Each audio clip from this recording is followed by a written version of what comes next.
जिस प्रकार आदमी का चेहरा उसके अंतर का दर्पण होता है, उसी प्रकार गांव के पनघट को भी गांव के अंतर का दर्पण कहा जा सकता है।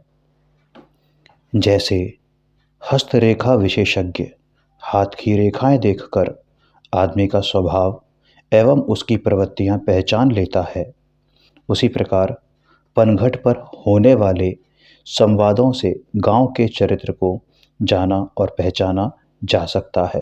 पनघट को तो नारियों की चौपाल ही समझिए।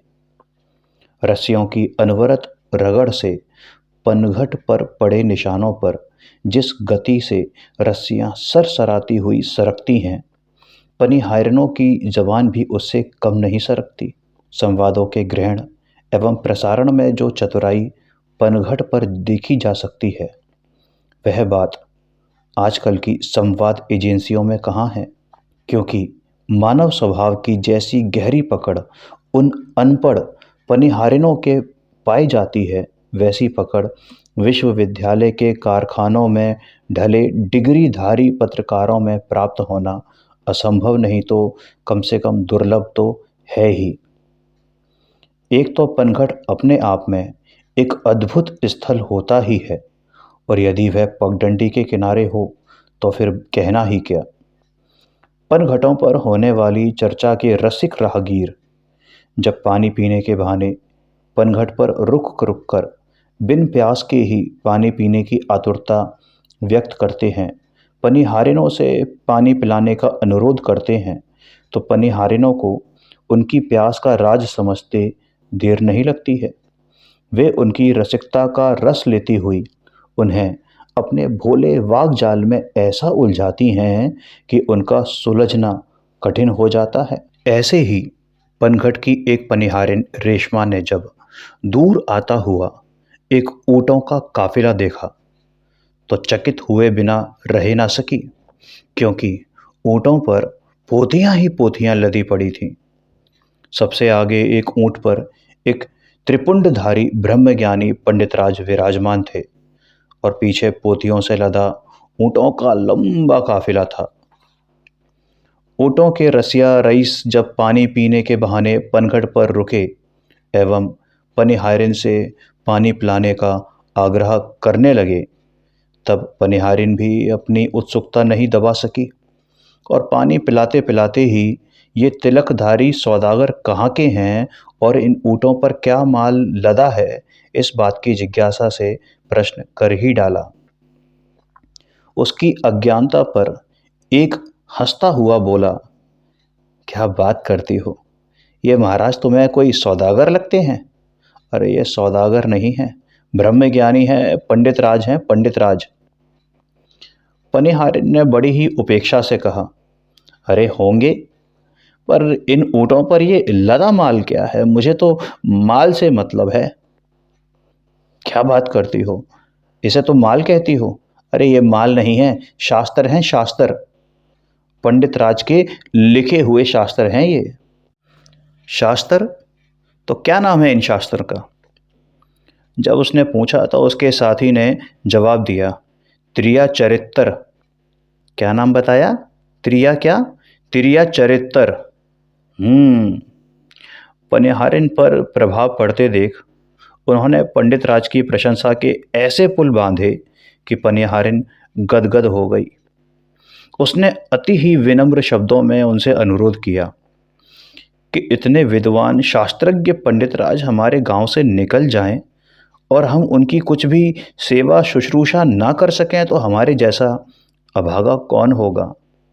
आज तो महाराज सहित आप सबको हमारे घर पधारना ही होगा, भोजन पान करके जाना ही होगा। जो कुछ भी बचेगा, जो कुछ भी बनेगा, महाराज को तो दान दक्षिणा देंगे ही, आप लोग भी समुचित सेवा से वंचित नहीं रहेंगे। किसी भी प्रकार हो मुझे तो महाराज श्री के दर्शन करा दीजिए, महाराज से मिलवा दीजिए। उनके अगाध पांडित्य का थोड़ा बहुत लाभ हमें भी मिलना चाहिए। रेशमा की श्रद्धा भक्ति देखकर वे उसे पंडित राज के पास ले गए। उसने भी पंडित राज की भगवान जैसी स्तुति की। अरे पंडितों को और क्या चाहिए, इनका तो काम ही है कि जहाँ देखी तरी और वहीं बिछाई दरी। प्रशंसा मानव स्वभाव की एक ऐसी कमजोरी है कि जिससे बड़े बड़े ज्ञानी भी बच नहीं सकते। निंदा की आंच भी जिसे पिघला नहीं पाती, प्रशंसा की ठंडक उसे छार छार कर देती है। पुस्तकों के कीड़े विश्वविद्यालय विशेषज्ञों के समान पोथियों में ही मग्न पंडित राज ने नारी चरित्र को मात्र पढ़ा ही था, लिखा ही था, लखा नहीं था, अनुभव नहीं किया था। नारियों को नरक का द्वार मानने वाले ब्रह्मज्ञानी पंडित राज जब उनकी ओर देखना भी पाप समझते थे तो उनका अध्ययन भला कैसे कर सकते थे। उनकी दृष्टि में अध्ययन की वस्तु तो एकमात्र ये पोथियां ही हैं, शास्त्र हैं। सो उन्होंने हजारों शास्त्र भंडार छान ही मारे थे। नारियों की शक्ल से ही परहेज करने वाले पंडित राज के कानों में जब सुकोमल नारी कंठ से निनादित प्रशंसावाचक मधुर शब्द पड़े तो उनके सरल हृदय को पिघलते हुए देर ना लगी। उसका अनुरोध स्वीकार कर अपने काफिले को वहीं पर रोककर और नीचे गर्दन किए ईर्ष्या समिति पूर्वक गमन करती, निज मस्तक पर शीतल जलापूरित मंगल कलश धारण किए उस गजगामिनी के चरण चिन्हों पर चलते हुए वे उसके घर जा पहुंचे। शकुन शास्त्र के विशेषज्ञ पंडित राज आज अपने भविष्य के प्रति अत्यंत आशावान हो रहे थे, क्योंकि शीतल जलापूरित मंगल घट लिए सुहागिन के दर्शन मात्र को जब परम मंगल का सूचक माना गया है, तब उनके आगे तो ऐसी सुहागिन साक्षात चल रही थी कि मानो देवी स्वयं स्वर्ग से उतरकर जमीन पर आ गई हों, उन्हें आमंत्रित करके अपने घर ले जा रही थी। नारी चरित्रों के अनेक कुत्सित एवं उज्ज्वल पक्षों के चतुर चितेरे पंडित राज आज मन ही मन गदगद हो रहे थे। उनके पांडित्य का जन जन पर कैसा प्रभाव है, आज उन्हें साक्षात अनुभव हो रहा था। वे उन विचारों में इतने मग्न थे कि उन्हें पता ही न चला कि वे कब उसके घर पर पहुंच गए, कब उसने उन्हें उच्चासन पर बिठाया और कब उनकी आरती उतारी और तथा कब उन्हें आराम करने का निर्देश देकर स्वयं रसोई बनाने के काम में मग्न हो गई। यहाँ पंडित राज नारी चरित्रों की गहराइयों में गोता लगा रहे थे और वहाँ वह नारी चरित्र की विशेषज्ञ अनपढ़ महिला मुख्य दरवाजे के किवाड़ बंद कर निश्चिंत होकर अपने गृह कार्य में उलझ गई। थोड़ा बहुत घर का काम निपटाकर वह ध्यान में मग्न पंडित राज के पास आई और पंखा झुलाते हुए अत्यंत ही विनम्र शब्दों में बोली, क्यों महाराज, ये सब शास्त्र आपने ही लिखे हैं या फिर? अरे क्या बात करती हो, अरे हमने ही लिखे हैं भाई। इनमें नारी चरित्र के सभी पहलुओं पर बड़ी ही गहराई से प्रकाश डाला गया है। कौशल्या, कैकई, सीता, सुपर्णखा, राधा, कुब्जा, मंदोदरी, मंथरा आदि सभी प्रकार के नारी चरित्रों को अंतरंग मनोविज्ञान एवं तर्क की कसौटी पर परखा गया है। क्या नहीं है इसमें? नारी का शील है, संयम है, चंचलता है, कुटिलता है, प्रेम है, प्रेम का अभिनय भी है। नारी हृदय की गहराइयों के गुप्त से गुप्त रहस्य को इसमें मैंने उद्घाटित किया है। और अधिक क्या कहें कि यह ग्रंथराज इस सूक्ति की सत्यता पर प्रश्न चिन्ह लगा देने वाला सिद्ध होगा। पंडित राज का अपने पांडित्य को प्रदर्शित करने वाला प्रवचन धारा प्रवाह रूप से चले जा रहा था और उनकी एकमात्र श्रोता उस घर की मालकिन रेशमा बड़े ही गदगद भाव से सुने जा रही थी। जब पंडित जी ने जरा सी सांस ली तो उसने अवसर पाकर एक छोटा सा प्रश्न दाग ही डाला, तो महाराज आप ब्रह्मज्ञानी भी हैं? बिल्कुल, ब्रह्मज्ञानी तो हैं ही। ये हमारे जो बाल हैं ये धूप में ऐसे ही सफ़ेद थोड़ी हो गए। आत्मा और परमात्मा की मीमांसा में ही जीवन बीता है। ब्रह्मलीनता ही हमारा मुख्य कार्य है। अरे आत्मा परमात्मा की तो हम नस नस से वाकिफ़ हैं। तो महाराज क्या आत्मा में भी नसें होती हैं?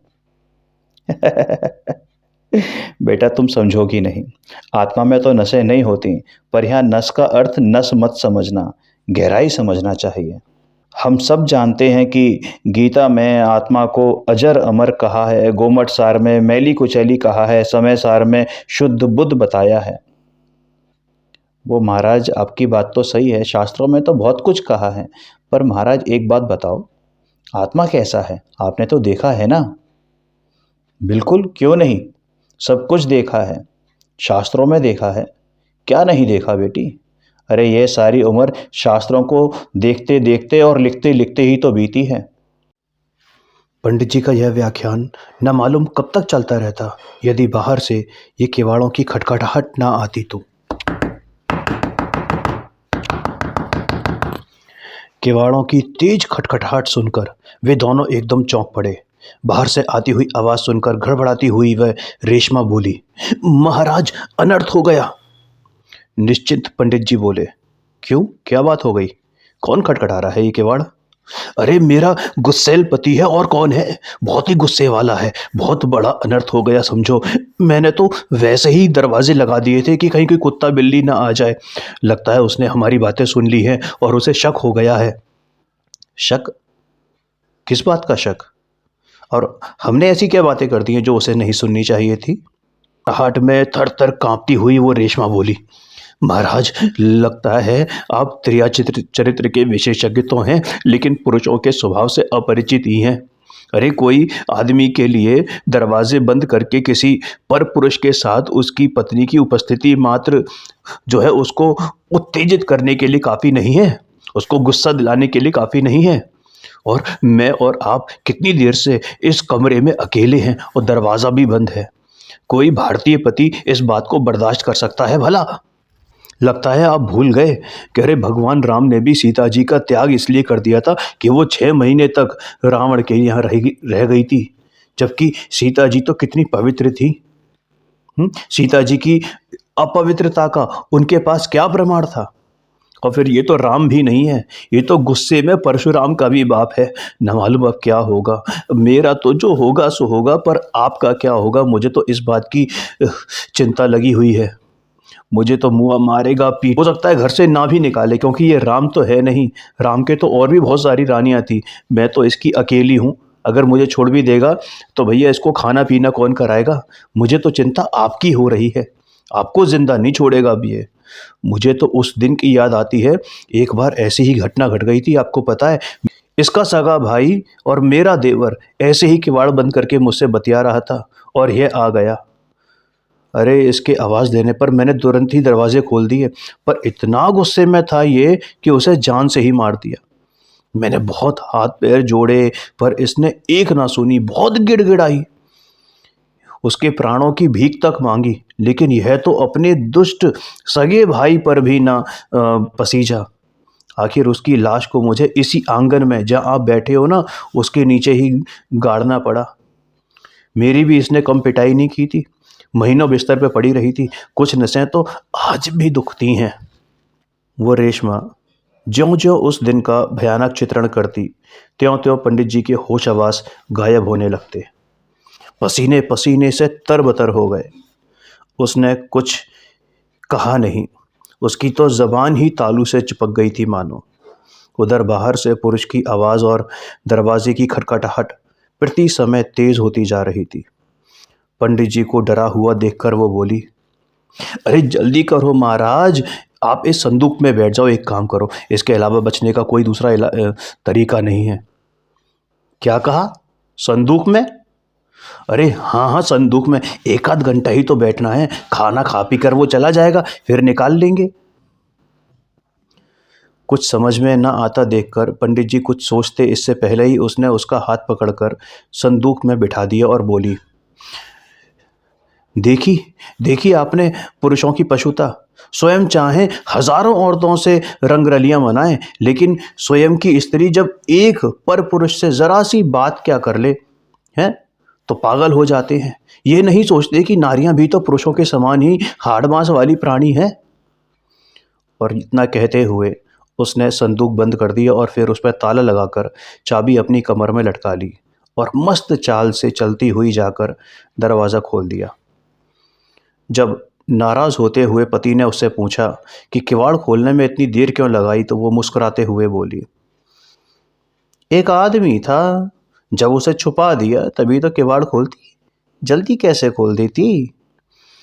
उसके उत्तर को मजाक समझते हुए उत्तेजित हो जब उसने यह कहा, मजाक करती है, बताती क्यों नहीं, तो वह गंभीर होते हुए बोली, तुम्हें तो सब मजाक ही लगता है ना, मैं तुमसे भला क्यों मजाक करने लगी। सच में एक आदमी को छुपा दिया तभी तो दरवाज़ा खोला है, और यदि तुम्हें मेरी बात पर विश्वास ना हो ना तो लो चाबी है, खोल दो उस संदूक में, उसमें बंद है वो आदमी। और इतना कह के उसने कमर में से चाबी का गुच्छा निकालकर उसके सामने फेंक दिया। उसके इस व्यवहार को देखकर उसका पति और संदूक में बंद पंडित जी दोनों ही स्तंभित हो गए, आश्चर्य में पड़ गए कि ये क्या होने वाला है। और उन पंडित जी को तो दिन में ही तारे नजर आने लगे। उन्हें इसमें किसी गहरे षड्यंत्र की बू आ रही थी। नारी चरित्र का यह पक्ष तो आज तक उनकी कल्पना में भी न आया था। वे सोच रहे थे कि समय और परिस्थितियां बदलते देर नहीं लगती। कहाँ तो वे अभी कुछ समय पहले ही कल्पना लोक में विचरण कर रहे थे और पल भर में ही इस नरक में कैद हो गए। अभी अभी एक समय पहले उन्हें यह चिंता सता रही थी कि न मालूम इस संदूक के कारागृह से ये कब छूटेंगे भी या नहीं छूटेंगे। पर चाबियों के गुच्छे के गिरने और खोलकर देख लो, इन शब्दों को सुनकर तत्काल निकलने की संभावना नजर आने लगी। पर यह छुटकारा बंधन से भी ज़्यादा भयानक लग रहा था। अब वे चाहते थे कि वो उस संदूक में ही बंद रहें। क्षण भर तो पहले वो उस संदूक से निकलने के लिए व्याकुल हो रहे थे और अब बाहर निकलने से डर रहे हैं। त्रिया चरित्र के इस साक्षात दर्शन ने उन्हें ऊँटों पर लदे त्रिया चरित्र की स्मृति भी गायब करवा दी थी। उन्होंने इस बात की कल्पना भी न की थी कि त्रिया चरित्र के लेखक स्त्री चरित्र के विशेषज्ञ विद्वान को त्रिया चरित्र के साक्षात दर्शन इस रूप में होंगे। हालांकि उसके पति को उसकी बात पर विश्वास नहीं हो रहा था, फिर भी शंकालु पुरुष मन तो डगमगा ही रहा था कि कहीं सचमुच ही कोई आदमी इस संदूक में बंद ना हो। यह विकल्प प्रतिक्षण प्रबल होता जा रहा था। शंकालु हृदय ने जब बुद्धि पर काबू पाया तो इसे उस निर्णय पर पहुंचने में देर ना लगी कि होगा तो ना सही, पर देख लेने में क्या हानि है। अपने निर्णय को कार्य रूप देने के लिए ज्यों ही वो आदमी चाबी उठाने के लिए झुका, त्यों ही उसकी पत्नी पल्लू को मुंह में दबाती हुई ठाका मार के हंस पड़ी। उसके इस ठाके का व्यंग समझते उसे देर न लगी और वह चाबी के गुच्छे से इसी प्रकार दूर हट गया जिस प्रकार बालक उस जहरीले सांप को देखकर दूर हट जाता है। पति को अपनी मूर्खता पर लज्जा का अनुभव हो रहा था। उसे और अधिक लज्जित करने के उद्देश्य से वह बड़ी देर तक हंसती रही। जब उस पर घड़ों पानी पड़ गया तो इसने पैंतरा बदला और घृणा व्यक्त करते हुए उसे फटकारने लगी। कितना शक करते हो तुम्हें क्या पैदाइशी शकी तुम्हें इस भगवान ने बनाया है। बरसों से मैं तुम्हारे साथ रह रही हूँ, लेकिन तुम्हें मुझ पर विश्वास नहीं है।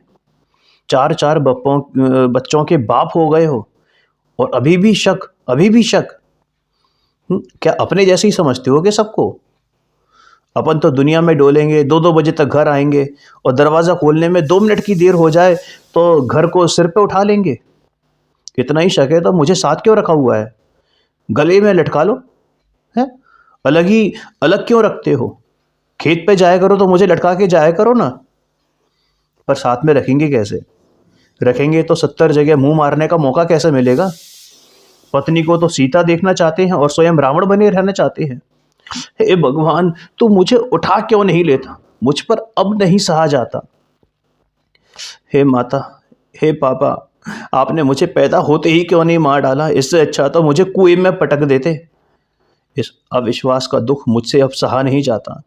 मैं तो इतना कहते कहते जब वह बड़े जोर जोर से दहाड़े मार के रोने लगी तो शेर बने पति महोदय पानी पानी हो गए, मानो भीगी बिल्ली बन गए हों। अरे, पंडितों के प्रवचन में वह सामर्थ्य कहाँ जो नारियों के आंसुओं में है। वे अपनी बात को आंसुओं से भीगी भाषा में रखने में इतनी चतुर होती हैं कि बड़े बड़े धर्मात्मा भी अपने आप को पापी समझने लगते हैं। वह सीधा साधा, सरल हृदय, सदाचारी कृषक पति उसके आंसुओं और प्रताड़न से अपने आप को सचमुच ही बहुत घिनौना समझने लगा था, पापी समझने लगा था। फिर भी जब पत्नी का नाटकीय क्रोध शांत न हुआ तो निराश होकर उद्विग्न होने लगा। फिर एक दृश्य बदला। वह चतुर पत्नी पति की उद्विग्नता दूर करने के लिए महासती बन गई और अपने अकारण क्रोध पर खेद व्यक्त करने लगी। पति परमेश्वर का दिल दुखाने के लिए परमात्मा से क्षमा याचना करने लगी। उसने अपनी कला से पल भर में ही विकृत वातावरण को एकदम सहज कर दिया था। जिस प्रकार से रंगभूमि में, थिएटर में दृश्य जैसे बदलते हैं वैसे ही वहाँ पर दृश्य बदल रहे थे। पंडित जी उतनी तेजी से अपनी चिंतन धारा को गति नहीं दे पा रहे थे जितनी तेजी से वहाँ के दृश्य बदल रहे थे। जब तक वो एक दृश्य की मीमांसा करते, एनालिसिस करते, तब तक तो वह दृश्य ही वहाँ से गायब हो जाता। नाटक के रंगमंच पर रस परिवर्तन इस प्रकार तेजी से घटित हो रहा था कि आंखों की पुतलियां उनका साथ नहीं दे पा रही थी। कभी हास्य तो कभी श्रृंगार, कभी वीर तो कभी वीभत्स, कभी करुण तो कभी शांत रस का परिपाक हो रहा था। यद्यपि यह सब कुछ पलों में ही घटित हो गया था, पर किसी भी रस का परिपाक अधूरा ना छूटा था। जीवन की इतनी तेज गति का अनुभव तो पंडित जी को कभी ना हुआ था। जिस नारी को वे मंथर गति वाली गजगामिनी समझ रहे थे, उसने जब अपनी चाल से जेट विमान को भी मात कर दिया तो उनका माथा चकराए बिना रहा नहीं। वो किसान भोजन पानी लेकर खेत पर जा चुका था। अब उसने संदूक खोलकर पंडित जी को बाहर निकाला और व्यंग बाण छोड़ती हुई बोली, क्यों पंडित जी, स्त्रियों का यह चरित्र तुम्हारी इस पोथियों में है? पसीना पोंछते हुए पंडित जी बोले, नहीं भगवान, ये तो मैंने आज ही देखा है। नहीं है तो फाड़ डालो इन पोथियों को, आग लगा दो इन पोथियों में। अरे, इनमें तुमने जिन नारियों के चरित्र का चित्रण किया है ना, वे इस लोक की नहीं हैं। कवियों के कल्पना लोक की नारियां हैं, ऋषियों के भावना भवन में जन्मी पली पुरसी नारियां हैं, लेखकों के हाथों की कठपुतलियां हैं। कठोर 32 दांतों के बीच रहने वाली कोमल जबान की जिंदा दिली, ताजगी, चपलता और चतुराई जैसी इन क्रूर पुरुषों के बीच जीवन निर्वाह करने वाली हम जैसी जिंदा वीर बालों में पाई जाती है, वैसी तुम्हारी पोथियों में कैद कल्पना लोक की काल्पनिक कन्याओं में कहाँ है?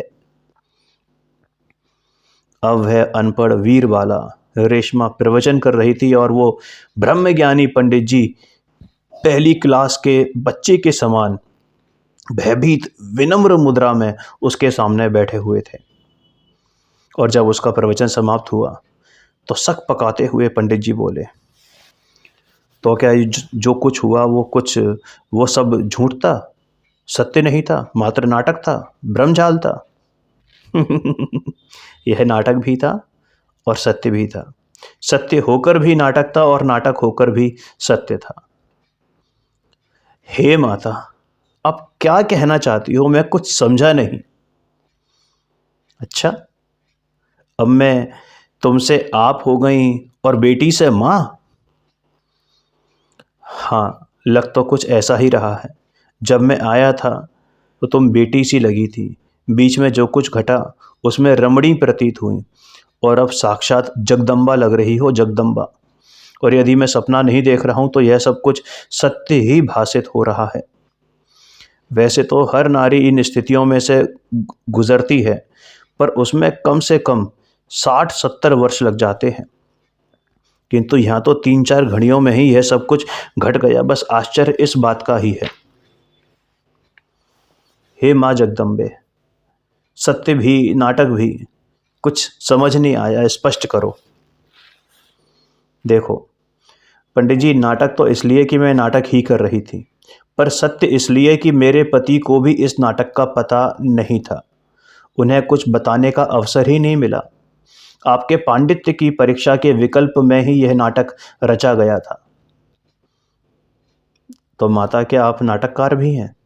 क्या आपने भी कोई नाटक लिखा है? क्या पंडित जी, आप भी? वो लिखने लिखाने का काम तो आपका है। हाँ, पर अभी तो आपने कहा ना कि आपने नाटक रचा। अरे, तो नाटक ही तो रचा, और क्या किया? अब नाटक रचने के लिए कोई नाटक लिखने की आवश्यकता थोड़ी है। नाटक कॉपी पेन पर नहीं लिखे जाते, नाटक तो दिमाग में लिखे जाते हैं। जो नाटककार होते हैं ना, वो लिखने के चक्कर में नहीं पड़ते। और जो नाटककार नहीं होते हैं, जो नाटक रचना जानते नहीं, वही लिखने के चक्कर में पड़ते हैं। यदि अपने पति को बता देती तो वो नाटक खेल नहीं पाते, मात्र अभिनय करते। और अभिनय में वास्तविकता नहीं आती है। अभिनय तो वास्तव में अभिनय ही है, उसमें सत्य कहाँ है? आपको भी पता होता कि आप भी इस नाटक के अभिनेता हैं, दर्शक हैं, तो ना तो आप ढंग से अभिनय कर पाते और ना जिस रूप में इस नाटक को आपने अभी देखा है उस रूप में देख पाते। बस इसे आप हास्य नाटिका ही समझते।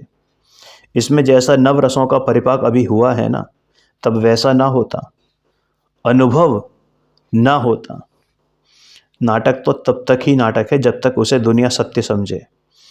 नाटक को नाटक समझ लेने पर नाटक का सब मज़ा ही किरकिरा हो जाता है। मैं एक अभिनेत्री हूँ, पर दूसरों के लिखे नाटकों से खेलने वाली नहीं। मैं अभिनेत्री हूँ, पर बेकाऊ नहीं, दूसरों के लिए खेलने वाली नहीं। मैं जो कुछ भी नाटक खेलती हूँ उसकी रचयिता मैं स्वयं होती हूँ, स्वांतः सुखाय ही खेलती हूँ। हे भगवती माँ, आज मेरी समझ में बहुत कुछ आ रहा है। अच्छा पंडित जी, तो बताओ क्या समझ में आया? यही कि आज तक जो मैंने समझा है उसमें कुछ दम नहीं है। अब ठीक समझे हो। मैं बस यही यही पाठ पढ़ाना चाहती थी आपको। आप पंडित जी भले ही सही ना हो, अच्छे ना हो, लेकिन छात्र अवश्य ही अच्छे हैं, समझदार हैं। अब तो मैं आपसे ही दीक्षित लेना चाहता हूँ, दीक्षित होना चाहता हूँ माँ। दीक्षित होना चाहते हो तो दीक्षांत भाषण भी ध्यान से सुनो। देखो, सम्यक ज्ञान की प्राप्ति में पोथियों का भी अपना स्थान है, उनकी भी उपयोगिता है, पर वे ही सब कुछ नहीं हैं। हम शास्त्रों का अध्ययन करें ही नहीं, मैं यह नहीं कहना चाहती, पर यह बात अवश्य कहना चाहती हूँ कि पूरी तरह उन्हीं पर निर्भर हो जाना उचित नहीं है। हमें अपने ज्ञान को वस्तुनिष्ठ बनाना चाहिए। वस्तुनिष्ठ का मतलब समझते हैं ना? प्रैक्टिकल बनाना चाहिए। किसी भी वस्तु के बारे में अंतिम निर्णय पर पहुंचने से पहले पोथियों में उनके बारे में क्या लिखा है यह जानने के साथ साथ उस वस्तु का अवलोकन भी आवश्यक ही नहीं, अनिवार्य है। अन्यथा हमें तत्संबंधी सत्य का साक्षात्कार नहीं होगा। आत्मा के संबंध में तो यह बात और भी अधिक महत्व रखती है। उसे जानने के लिए हमें 4 सोपानों से गुजरना होता है। सबसे पहले आत्मस्वरूप के प्रतिपादक शास्त्रों का अध्ययन, आत्मज्ञानी गुरुओं से उनके मर्म का श्रवण, विविध युक्तियों द्वारा समुचित परीक्षण एवं आत्मावलोकन अर्थात आत्मानुभवन। आसान भाषा में कहें, आगम का सेवन, युक्ति का अवलंबन, पर अपर गुरु का उपदेश और आत्मानुभव। क्योंकि इन चारों में ही आत्मानुभवन का सर्वाधिक महत्व है, उसके बिना शेष सब निरर्थक हैं। इसलिए पंडित जी मैं कहती हूँ कि लिखने से पहले लखना, लखना माने समझना, देखना, अनुभव करना अत्यंत आवश्यक है। तुम ठीक कहती हो। ठीक है ना? तो अब उठिए, स्नान आदि से निवृत्त होइए, भोजन कीजिए और अपना रास्ता लीजिए। नहीं माते, अब तो मुझे आपसे बहुत कुछ सीखना है। नहीं, यह कुछ नहीं हो सकता। समझदार को संकेत ही पर्याप्त होता है। मुझे कोई यहाँ पर अपना स्कूल नहीं खोलना है, गृहस्थी चलानी है।